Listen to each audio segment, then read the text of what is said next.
Well, he's gone from being an outcast in global politics, even described by US President Biden as a pariah, but Saudi Crown Prince Mohammed bin Salman is emerging as a new power broker in world politics. To look more at the growing global influence of MBS, as he's known, let's bring in Professor Greg Barton, Chair of Deakin University Centre of Global Islamic Politics. Thanks very much for your time.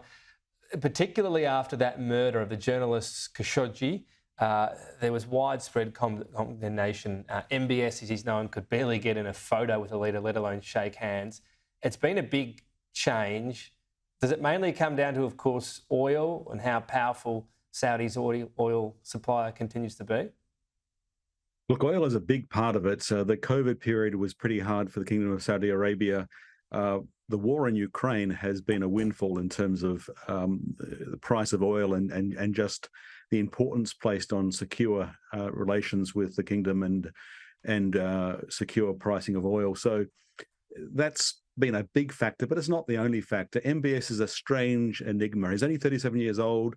He carries this baggage of human rights abuses, some of which are still ongoing, so that's a problem. He is heading an authoritarian regime. It's not at all democratic, but he's taking Saudi Arabia arguably in a direction that is better than any other Arab leader. I mean, he's moved ahead of Turkey's Recep Tayyip Erdoğan as the nominal leader of the Muslim world. He's moving in the right direction, MBS is, whereas Erdoğan is going in a regressive direction, despite the fact that Turkey is a democracy and Saudi Arabia is not.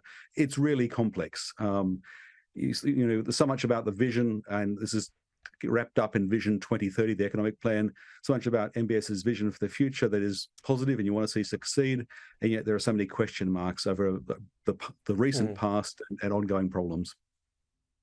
We spoke so much about sport washing around the World Cup and also Live Golf, of course. Live Golf is a Saudi element of this. Has there been an image makeover? Has that had an influence, do you think?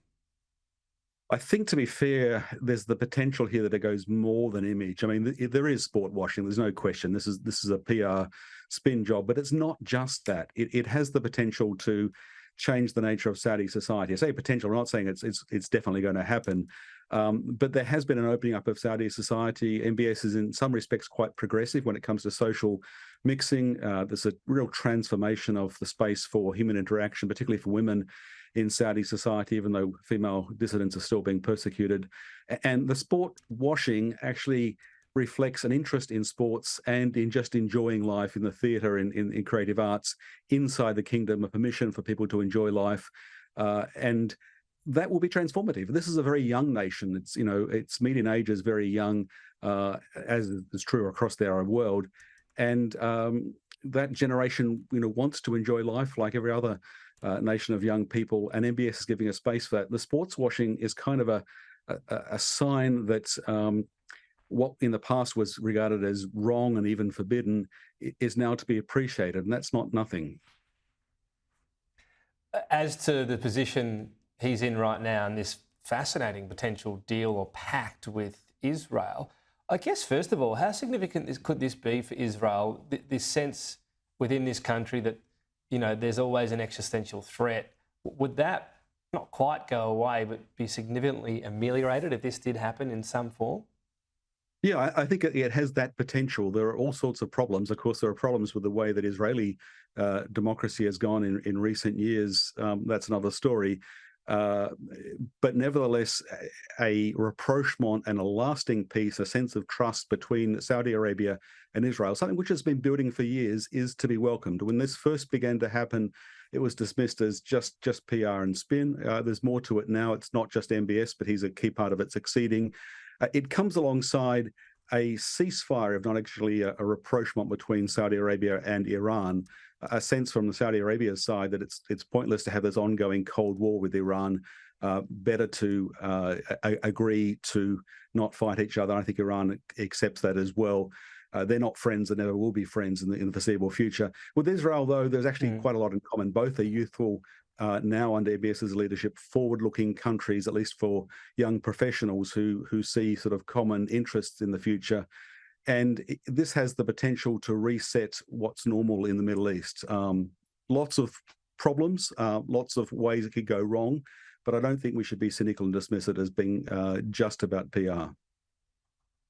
Yeah, I guess you're alluding to there that the balance of power in the Middle East, in particular from an Israel point of view. As to what might go wrong, from the Saudi point of view, they're looking at this so-called full security guarantee from the US. Maybe that's palatable enough. What do you see as a sticking point? Because they want a US supervised, as what's being spoken about, nuclear program. That's for nuclear energy. Concern is always what that can turn into. Is that the biggest hurdle? No, that's obviously a matter of concern. Everyone worries about a nuclear energy program becoming the basis for a nuclear weapons program. And indeed, that potential is there. So there's got to be some real wisdom about engaging with Saudi Arabia on this so that some leverage and control can be maintained. Saudi Arabia is also pushing very hard on solar and wind. So although they'll go ahead and probably build a couple of dozen nuclear reactors, they've got the money and the time to do that. Because they want to pivot away from oil in the next decade. It's not likely that nuclear will dominate their source of energy. So to stop them doing this would just, push them towards the direction of China or worse, Russia and other powers where they could get the technology. So the US, I think, is most concerned, and when I say the US, the US and its allies, the Western world, is concerned to engage in a constructive way with the kingdom and with MBS, rather than ending up with a sense of driving Saudi Arabia towards non-Western powers. And nuclear energy construction is one way that could go wrong. There are lots of other ways things could fail. MBS enjoyed good relations with Donald Trump. If Donald Trump came back next year, perhaps that would be good, but that also could be a point of fracture if we see American politics begin to stumble and turn inwards again. Well, that'll have all sorts of ramifications, won't it, if that election goes that way. Greg Barton, great to get your thoughts today. Thank you.